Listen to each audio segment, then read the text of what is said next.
자, 오늘 본문의 말씀은 지금 사도 바울이 자신이 이제 사도가 됐는데 내가 어떻게 사도가 되었느냐.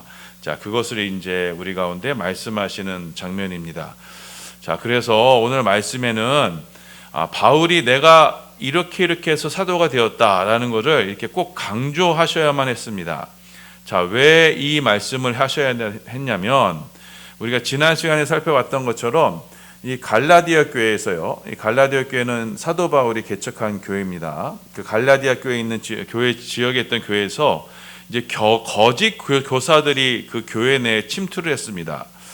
자, 이 거짓 교사들이 무엇을 전했느냐면 다른 복음을 전했습니다. 이제 다른 복음이란 우리가 지난 시간에 살펴봤던 것처럼 이 유사 복음을 말합니다. 자, 복음과는 비슷하지만 복음이 아닌 것. 그래서 잘 분별하지 않으면 이게 복음 같은데 라고 하는데 사실은 복음이 아닌 것. 이게 바로 다른 복음, 유사 복음입니다. 자, 이 유사 복음은 뭘 강조하냐면요. 자, 복음, 믿음도 중요하다. 물론 우리가 믿음으로 구원받는다. 하지만 행위, 율법도 중요하다. 자, 그러니 우리가 구약의 율법의 약속을 따라 우리가 할례를 받아야 구원이 완성된다. 너희가 지금 이방인 아니냐? 그러니까 창세기에 그렇게 기록되어 있지 않느냐? 그러니 너희가 할례를 받아야 자, 우리 구원을 받을 수 있다. 이렇게 주장을 한 겁니다. 자, 그러니까 성경 지식에 문외했던 이 갈라디아 교인들이 이 말을 듣고 혹하게 되었어요. 그래서 그들의 요구대로 할례를 받는 일이 생겼던 겁니다. 자, 그런데 이 바울이 이것을 보고 이제 극대노를 하죠. 왜냐? 만약 율법을 따라서 할례를 받아야 구원을 받는다면, 자, 구원의 조건이 뭐가 돼요? 할례를 받는 여부. 그러니까 사람이 할례를 받느냐 안 받느냐에 따라서 구원이 이제 달라지게 되는 겁니다. 자, 그럼요, 이거는요, 전적인 하나님의 은혜가 아니게 되는 거예요. 자, 바울이 전한 복음은 오직 믿음으로, 오직 은혜로 구원을 받는다는 것이었습니다. 자, 오직 믿음으로 구원을 받는다는 건 무엇이냐면, 하나님이 모든 것을 다 이루셨다. 예수님께서 십자가에서 모든 것을 다 이루셨다. 십자가에서 우리의 모든 죄의 문제가 해결됐고, 자, 그러니 우리는 그 십자가의 공로를 단지 믿는 것으로 우리는 구원을 받는다. 이렇게 복음을 전했습니다. 자, 그런데 다른 복음, 거짓 교사들이 와서 전하는 다른 복음은, 유사 복음은 십자가를 믿는 것만으로는 부족하다. 대신에 율법의 행실이 있어야 된다. 그 율법의 행위를 따라서 인간의 행위가 더해져야만 구원이 완성된다. 이렇게 얘기한 겁니다. 자, 그 대표가 바로 할례가 되는 것입니다. 자, 그래서 이제 이것에 대해서 바울이 아주 강력하게 반발을 하게 된 겁니다. 다른 복음은 없다. 자, 유사 복음은 없다. 누구든지 다른 복음, 유사 복음을 전하면 저주를 받는다. 이렇게 경고를 했습니다. 우리 갈라디아서 1장 7절하고 8절입니다. 봉독합니다. 시작. 다른 복음은 없나니 다만 어떤 사람들이 너희를 교란하여 그리스도의 복음을 변하게 하려 함이라. 그러나 우리나 혹은 하늘로부터 온 천사라도 우리가 너희에게 전한 복음 외에 다른 복음을 전하면 저주를 받을지어다. 지금 바울이요, 다른 복음, 유사 복음에 대해서 아주 경계를 하는 겁니다. 자, 유사 복음, 자, 사람의 행위나 사람의 뜻, 곧 율법의 행위를 하는 것으로 그것을 따라서 구원받는다는 것을 지금 경계하는 거예요. 자, 복음은, 구원은, 자, 오직 전적인 하나님의 은혜다. 하나님이 하시는 일이다. 하나님께서 우리 가운데 이루시는 것이다. 자, 그러니 복음은 사람의 행실과는 상관없이, 사람이 율법을 지키느냐 안 지키느냐 그거와 상관없이 그 자체로 구원은 완성이 되는 것이다. 이렇게 말씀하는 겁니다. 자, 그러면서 그가 하시는 말씀이, 내가 이 복음의 확실을 가지는 것은, 내가 이렇게 복음의 확신성을 가지고 있는 것은 내가 전한 복음은 내가 만든 게 아니다. 바로 예수님께서 나에게 계시로 주신 것이기 때문에 이 복음은 확실하다. 이렇게 말씀합니다. 갈라디아서 1장 11절 12절입니다. 봉독합니다. 시작. 형제들아 내가 너희에게 알게 하노니 내가 전한 복음은 사람의 뜻을 따라 된 것이 아니니라. 이는 내가 사람에게서 받은 것이 또 아니요 배운 것도 아니요 오직 예수 그리스도의 계시로 말미암은 것이라. 지금 바울이 전한 복음은 어디서부터 왔다는 거예요? 내가 사람에게서 받은 것도 아니고 사람에게서 배운 것도 아니고 뭐 유명한 선생님 밑에서 성경을 배운 것도 아니고 뭐예요? 오직 예수 그리스도의 계시로 말미암은 것이다. 그러니까 예수님이 직접 그것을 나에게 계시라는 것은요, 열 개자의 보이시자예요. 그러니까 예수님이 직접 나에게 열어서 보여주셨다. 자, 우리 요한계시록도 마찬가지죠. 하나님께서 요한에게 열어주신 계시해서 요한계시록이죠.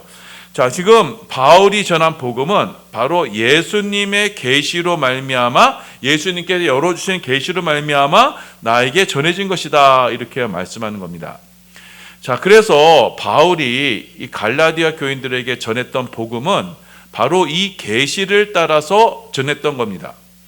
자, 사도의 임무가 무엇이냐면 사도는 보내심을 받은 자예요. 자, 보내심, 하나님께서 무엇을 하라고 전하라고 하면서 보내심을 받은 자인데, 자, 사도는요 하나님께서 보여주신 것만 전하면 되는 겁니다. 그래서 바울은 자신이 받은 그 계시, 자신이 받은 그 복음의 계시를 받은 것을 그대로 갈라디아 교인들에게 전했던 거예요. 자, 그래서 바울은 내가 주님의 일꾼이 된 것은, 내가 주의 사도가 된 것은 내가 어떠한 인간적인 방법이나 내가 누구 밑에서 성경을 받은 것도 배운 것도 아니고 누구에게 사람에게서 받은 게 아니라, 자, 하나님에 의해서 예수님이 직접 보여주셔서 내가 주의 일꾼이 되었고 그것을 너에게 전했다. 이렇게 지금 말씀하는 겁니다. 그럼으로써 지금 바울이 전한 복음이 진짜 복음이다. 이렇게 말씀하시는 거예요. 자, 그러면서 그가 하시는 또 하나의 근거가 뭐였냐면, 나는 원래 예수 믿던 사람이 아니었다. 나는 원래가 태생이 유대교, 아주 골수 유대교 신자였다. 그 내 나이 또래에 나보다 유대교를 열심히 믿은 사람이 없었다. 자, 그래서 인간적인 면모만 따져본다면 나는 절대 사도로 부르심을 받을 사람이 아니다. 그런데 하나님께서 나를 선택하셨다. 그리고 나를 이방인의 사도로 삼으셨다. 자, 그래서 하나님께서 나를 택하시고 나를 이방인의 사도로 삼으신 그 이유로 나는 그 어떤 누구와도 어떤 사람들과도 내가 나의 이 문제를 상의하거나 그들과 논의하지 않았다. 인간적인 권위, 종교의 권위에 내가 기대지 않았다. 오직 나를 부르신 하나님의 권위를 따라서 내가 주의 사도로서의 사명을 감당했다. 이렇게 얘기합니다. 우리 갈라디아서 1장 15절에서 17절입니다. 네, 봉독합니다. 시작. 그러나 내 어머니의 태로부터 나를 택정하시고 그의 은혜로 나를 부르시니가 그의 아들을 이방에 전하기 위하여 그를 내 속에 나타내시기를 기뻐하셨을 때 내가 곧 혈육과 의논하지 아니하고 또 나보다 먼저 사도된 자들을 만나려고 예루살렘에 가지 아니하고 아라비아로 갔다가 다시 다메섹으로 돌아갔노라. 자, 바울이요, 하나님께서 나를 어머니의 태로부터 나를 택정하셨다. 그리고 그의 은혜로 나를 부르셨다.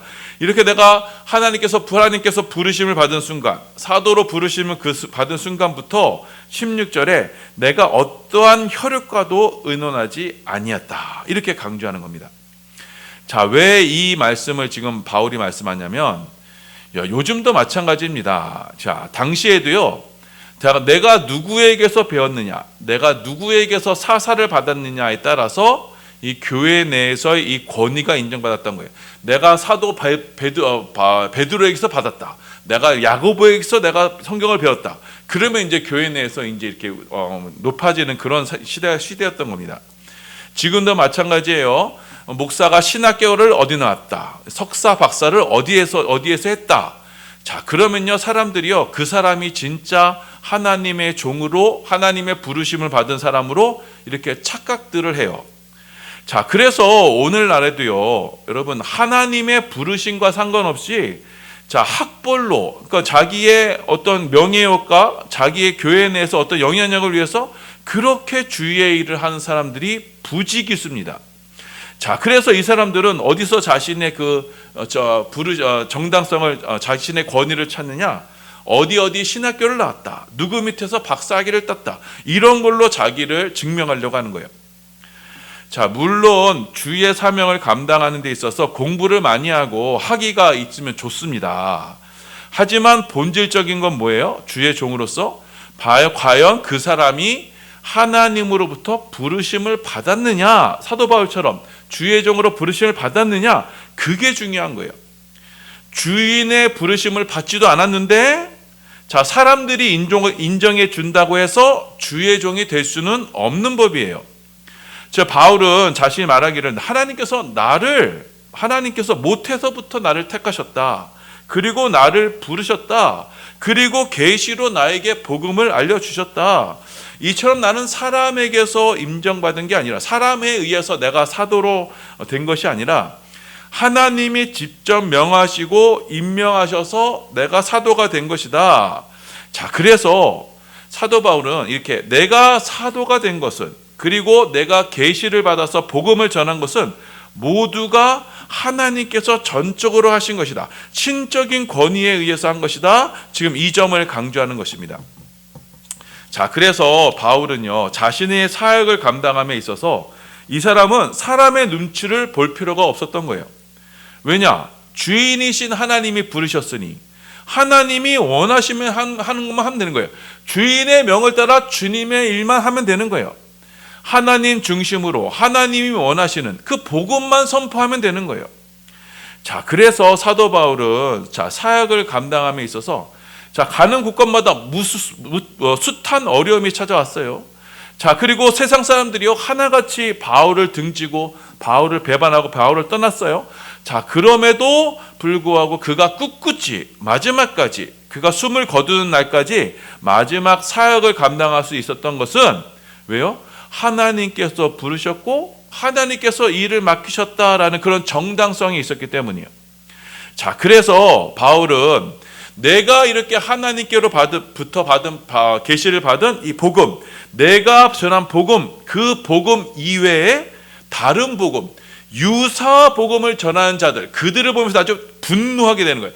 왜? 그들은 하나님으로부터 부르심을 받는 자들이 아니다. 하나님께서 나에게 말씀하시라고 하신 것이 바로 이것이다. 이것이 복음이다.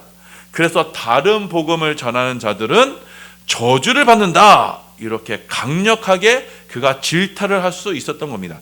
그 다른 복음, 유사 복음, 인본주의의 복음에 대해서 바울이 아주 신랄하게 비판할 수 있었던 그런 정당성이 바로 바울이 하나님께 부르심을 받은 그 이유 때문인 거예요. 자, 여러분, 우리가 여기서 그래서 한 가지 교훈을 얻을 수 있어야 됩니다. 자, 여러분, 좋은 교회는 어떤 교회냐?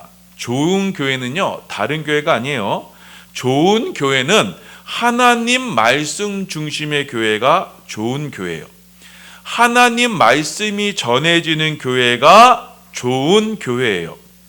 자, 그래서 이 강단의 말씀이 사람들 듣기 좋은 말씀, 이 좋은 말씀이 듣기 좋은 말씀이 전해지는 게 아니라 하나님께서 우리에게 지금 말씀하시기를 원하시는 그 계시, 하나님께서 지금도 우리에게 알리시고자 하시는 그 계시의 복음이 전해지는 교회가 진정한 교회, 그게 진짜 교회예요.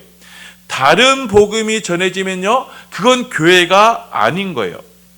자, 하나님의 말씀이 제대로 전해지는 교회에 참석하는 교인이 축복을 받는 거예요. 자, 그렇지 않고 오늘 본문의 말씀처럼 유사복음, 다른 복음이 전해지고 있다면 어떻게 돼요? 자, 그래서 사람들이 듣기 좋은 말씀이 전해지고 있다면 우리는요, 그 교회에서 당장 나와야만 해요. 왜요? 바울이 지금 뭐라고 말씀하고 있어요?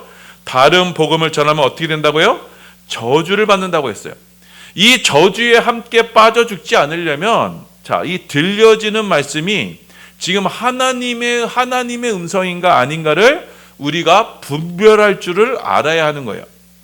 그래서 만약에 하나님의 부르심을 받지 않은 이들이 지금 하나님의 말씀을 전한다고 하면은, 자, 이들은요, 하나님, 주인이신 하나님보다 누구를 더 신경 쓰겠어요?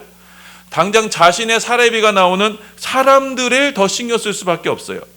자, 그러니 사람들 듣기 좋은 말, 이 축복의 말만 전하고, 자, 그 말에 교인들은 어떻게 반응해요? 아, 목사님 은혜 받았습니다. 이렇게 자찬하면서, 자, 이렇게 서로가 상생해가는 그런 모습이 되어버린 거예요. 하나님은 없어요. 하나님이 말씀하시고자 하는 것은 없어요. 참 그렇게 종교 집단으로 전락하는 것이 지금 한국 교회의 현실이 되고 말았던 거예요. 하나님 무서운 줄도 모르고 복음을 변질시킵니다. 사람 중심의 유사 복음이 막 전해지게 돼요. 흥행하게 돼요. 자, 그래서 사람들은 거기에 지금 입맛이 들려서 말씀 중심으로만 설교를 하면요, 재미가 없고 답답하게 느껴지게 되는 거예요. 자, 이건 마치 어떤 거냐면, 자, 조미료에 지금 입맛이 길들여진 사람이 조미료가 안 들어간 그 순수한 건강한 음식을 맛보면서 이거 맛이 없다라고 이렇게 평가하는 것처럼, 자, 복음에 있어서, 자, 율법의 행위, 인간의 가능성, 인간 중심의 축복, 이것이 들어가지 않는 그 순수 복음만을 이야기하면요, 그건 재미없는 설교다, 은혜가 없는 설교다, 이렇게 지금 말하는 데까지 와 버린 거예요. 자, 그렇게 따지자면 여러분, 사도 바울의 설교가 가장 재미없는 설교가 되는 겁니다. 자, 그러니, 자, 저와 여러분이 교회를 통해서 이제 신앙생활을 하는데, 신앙생활에서 여러분 가장 큰 축복은 무엇이냐면, 바로 주의 부르심을 받은 주의 종이 하나님의 말씀을 복음 그대로 전해지는 곳에서 신앙생활하는 것이 여러분 가장 큰 축복인 거예요. 왜냐? 자, 교회는요, 주의 전이죠. 하나님의 전이고 하나님이 말씀하시는 거예요. 하나님의 말씀이 전해지는 곳이어야만 그 계시, 묵시가 있는 것이고, 이 묵시에 동참하는 곳이 교회예요. 자, 그것이 진정한 교회예요. 만약에 그 묵시에 동참하지 않는다면, 그 말씀에 제대로 동참하지 않는다면, 그건 뭐예요? 그건 모이긴 모였지만은 교회가 아니고 뭐예요? 그건 종교 집단이에요. 하나님 말씀이 들려지지 않는, 그래서 사람들의 모임이 되는 거예요. 자, 그래서 우리가 그 말씀으로, 하나님이 전해주시는 그 말씀으로 하나님의 음성을 직접 듣고, 그 음성으로 하나님을 만나고, 그 말씀으로 천국 백성이 되는 것, 이게 우리가 신앙생활을 하면서 가장 우리가 유념하고 주의하고 우리가 누려야 될 축복이 되는 겁니다. 자, 그래서 우리가 역대기에서 우리가 주일 오후 예배 때 살펴봤습니다. 자, 유다의 의로운 왕들이 이제 성전을 수리하고, 그 성전에 자리 잡았던 각종 인본주의 제단과 우상들을 제거했을 때 하나님께서는요, 그 나라를 지켜주세요. 그 성전에서 드려지는 기도에 응답하시고 그 유다를 지켜 보호하여 주셨습니다. 자, 그렇지 않고 므낫세처럼요, 악한 왕들이 들어서서, 자, 인본주의 우상들, 사람들이 좋게 하는 좋은 것들, 자, 여러분, 인본주의 우상이 들어오는 게 사람들 보기엔 좋은 거예요. 자, 화려하고 좋은 것들이 막 들여왔을 때, 자, 그때 하나님은 어떻게 하셨어요? 그 성전과 그 이스라엘 나라를 아예 없애버리셨던 겁니다. 자, 목회자가 성도들 눈치 보지 않고 하나님 말씀만 전할 때에는요, 하나님은 그 주의 전에서 신앙생활하는 이들을 돌보시고 그들 가운데 역사하시는 거예요. 자, 그런데 목회자가 성도들이 듣기 좋아하는 말만 그렇게 찾아 헤매고, 그래서 하나님 말씀보다도 사람 중심의, 사람을 기분 좋게 하는 말, 그런 말만 하게 되면은요, 하나님은 그 성전을 물리치시고 성도들의 삶에도 은혜를 베푸시지 않는 겁니다. 자, 우리가 이 영적인 원리를 우리가 깨달아야 되는 거예요. 자, 그래서 저와 여러분이 신앙생활을 하면서 이 방석의 강단에서는요, 우리가 다른 것을 기대하면 안 돼요. 여기서 우리가 뭘 다른 걸 기대하면 안 됩니다. 기록된 하나님의 말씀이 가감없이 전해지느냐, 그 말씀으로 하나님의 마음이 지금도 이전에 제대로 전해지느냐, 우리는 거기에 주목해야 되는 거예요. 우리 가끔 우리 선교사님들 오시잖아요. 선교사님 이제 초청해서 오셔서 말씀을 전하는데 제가 부탁할 때 제가 꼭 한 가지만 말씀 부탁합니다. 다른 거 얘기하지 마라. 성경 말씀만 얘기하라. 그건 꼭 강조해요. 다른 거 얘기하면 안 된다. 다른 거 얘기해서 뭐 와서 선교지 활동 뭐 그런 건 이제 증거되는, 하나님께서 일하신 거 증거되는데 와서 이상한 예화 얘기하거나 철학 얘기하거나 뭐 인보 뭐 전에 추천 선교사님 그런 얘기 한번 해가지고 제가 한번 지적을 한 적이 있어요. 그런 말 하면 안 된다. 왜 책 얘기를 왜 하냐 여기서 강단에서 왜 하나님 말씀 전해야지 왜 이상한 세상 책 얘기를 하냐. 그래갖고 그 다음번에 오셨을 때는 하나님 말씀만 전해주셨죠. 제가 그걸 꼭 강조해요. 자, 하나님은요 지금도 우리 죄로 인해서 가슴 아파하시고 분노하시고 지금도 책망하시는데 목회자가 중간에 중간에 껴들어서 하나님의 뜻을 왜곡해서 전하고 하나님 원하시는 것이 아닌 다른 것을 막 전한다면 여러분 그것만으로도 그 저주를 받게 되는 거예요. 목사가 차라리 되지 말았어야 되는 거예요. 자, 그래서 우리 그 목회자는요 늘 이 경계선상에 있는 거예요. 사람들 눈치를 볼 수밖에 없어요, 목회자가. 그런데도 그럼에도 불구하고 하나님 말씀을 있는 그대로 전하는 거, 이게 목회자의 사명이고 그 말씀을 전할 때 목회자도 살고 교회도 사는 거예요. 그래서 대신에 이제 성도들이 와서 왜 뭐 복음만 전하느냐, 다른 것도 전하냐 이렇게 얘기하고 되면은요 거기에 동참하게 되면 이제 둘 다 망하는 겁니다. 자, 요즘은요 우리가 최고 경계하는 게 무엇이냐면 여러분 하나님을 대적하는 인본주의 있으니까 하나님 위에 다른 인본주의의 최고봉이 뭔지 아세요? 그게 바로 공산주의입니다. 공산주의는요 하나님을 대적하는 세상이고, 자, 공산주의 사상 자체는요 사람을 가장 기쁘게 하는 거예요. 자, 있는 사람들 나눠서 다 같이 평등하게 다 같이 공평하게 살자, 얼마나 듣기 좋아요. 자, 그런데 이건 뭐예요? 거기에는 하나님이 없어요. 종교를 아편으로 취급하고 하나님을 대적하는 거예요. 자, 그러니 공산주의 목사는요 절대로 공산주의와 함께 할 수 없고 공산주의를 경계하고 공산주의에 대해서 목사는 분노할 수밖에 없어요. 자, 그래서 좌파 목사란 존재할 수가 없는 거예요. 자, 그런데 지금 한국교회가 타락하다 보니 지금 좌파 목사가 이렇게 버젓이 막 활개치면서 다니는 거예요. 목사들이 지금 영적 분별력이 없어가지고요 지금 뭐 자기가 좌파하는 것이 지금 뭐가 잘못된지도 모르면서 거기에 동조하면서, 자, 목사를 하면서도 하나님을 대적하는 사상을 따르고 있는 거예요. 그거 자체가 지금 저주를 받은 것이고 하나님께 부르심을 받지 않았다는 것을 스스로가 증명하는 겁니다. 자, 그래서 여러분 이 말씀을 기억하셔서, 자, 하나님이 거하시는 주의 전에는요 뭐만 전해져야 돼요? 하나님 말씀만 전해져야 됩니다. 예수 그리스도의 십자가 복음만이 전해져야 되는 거예요. 신구약 전체는 예수님의 십자가 복음을 위해서 기록된 거예요. 그 복음으로 하나님은 우리를 자녀 삼아 주셨어요. 우리를 하나님의 자녀 삼으셨다는 건 무엇이냐면 우리를 그 십자가의 복음으로, 복음이 증거되는 그곳에서 우리를 천국 백성으로, 지금도 그 묵시의 세계, 영원한 세계에 우리와 함께 하시는 거예요. 이 교회가 그 묵시 십자가로 말미암아 영원한 세계에 동참하게 될 때가 진짜 교회지, 그렇지 않으면 그건 인간의 종교 집단에 불과하는 거예요. 자, 그러니 우리 반석교회는요 주님 다시 오시는 그날까지 십자가 복음의 이 좁은 문, 좁은 길로 향해서, 자, 하늘의 이 풍성한 은혜와 그래서 축복을 마음껏 누려 주의 전을 이 반석교회를 통해서 우리가 참된 교회로 세워져 가서 우리 성도들의 삶 가운데 하나님께서 베풀어 주시는 은혜와 축복이 늘 함께 하시기를 예수님의 이름으로 소원하며 축원합니다.